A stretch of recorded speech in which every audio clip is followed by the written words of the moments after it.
Latest updates ఎప్పటికప్పుడు పొందడానికి Big TV WhatsApp channel follow అవ్వండి. లింక్ డిస్క్రిప్షన్ లో ఉంది.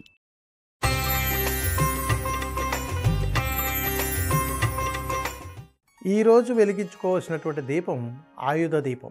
ఈ ఆయుధ దీపంలో చాలా విశేషం ఉన్నదండి.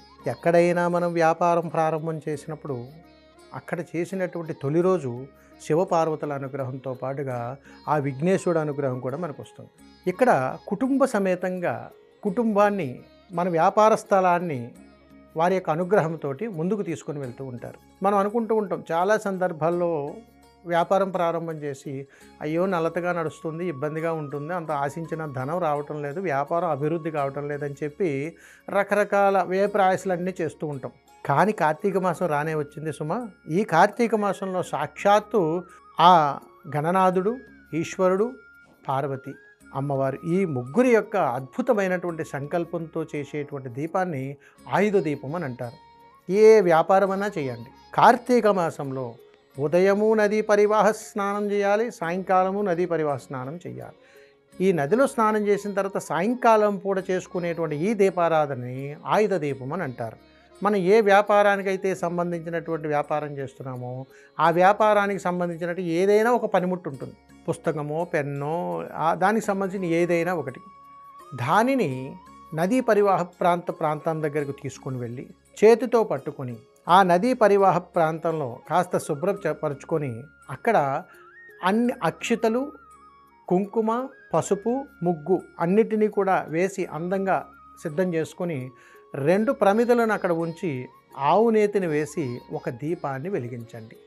వెలిగించినప్పుడు మన దగ్గర ఉన్నటువంటి ఆయుధాన్ని చేత్తో పట్టుకుని, అంటే వ్యాపారం చేసేటువంటి వాళ్ళు ఎవరైనా కానీ, ఏ వృత్తిలో ఉన్నటువంటి వాళ్ళైనా కానీ దానికి సంబంధించింది ఏదో ఒక జ్ఞాపకం చేత్తో పట్టుకుని అక్కడికి వెళ్ళి అది చేత్తో పట్టుకుని నమస్కారం చేసి ఓం కాం క్లీం శివాయ నమః, ఓం కాం క్లీం శివాయ నమః అనే మంత్రాన్ని 11 సార్లు చదవండి. దీనివల్ల విఘ్నేశ్వర వారితో, ఈశ్వరుడితో, పార్వతీ అమ్మవారితో ముగ్గురితో కూడా కలిసినటువంటి అద్భుతమైనటువంటి సంకల్పం ఈ ఆయుధ దీపం. ఈ దీపాన్ని వెలిగించగానే, దీపాన్ని చూసి ఈ మంత్రాన్ని చెప్పగానే వ్యాపార ప్రదేశంలో మనం అనుభవిస్తున్నటువంటి అన్ని కష్టాలు తొలగిపోతాయి. అందుకని కార్తీక మాసంలో ఎప్పుడైనా సరే ఈ ఆయుధ దీపాన్ని వెలిగించుకోవాలి.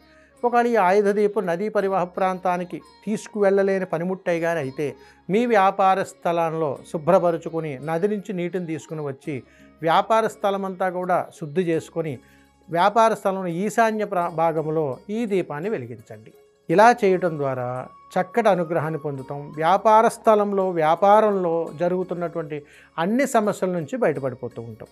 అది ఉద్యోగస్తుల గురించి కావచ్చు, వ్యాపార అభివృద్ధి గురించి కావచ్చు, వ్యాపారంలో ఉపయోగిస్తున్నటువంటి వస్తువులు పనిముట్ల గురించి కావచ్చు, ఏదైనా కావచ్చు, ఏ సమస్య ఉన్నా కానీ అక్కడ ఆ సమస్య నుంచి మనం బయటపడతాం. అందుకని కార్తీక మాసంలో ఆయుధ దీపం కానీ వెలిగిస్తే శివానుగ్రహంతో ఆ సమస్యల నుంచి బయటపడిపోతాం. కాబట్టి కార్తీక మాసంలో ఆయుధ దీపం వెలిగించుకోండి, చక్కగా వ్యాపారంలో అభివృద్ధి పొందండి, శివానుగ్రహ సంకల్పాన్ని పొందండి. సర్వే జనా సుఖినో భవంతు. శుభం. నమస్కారం.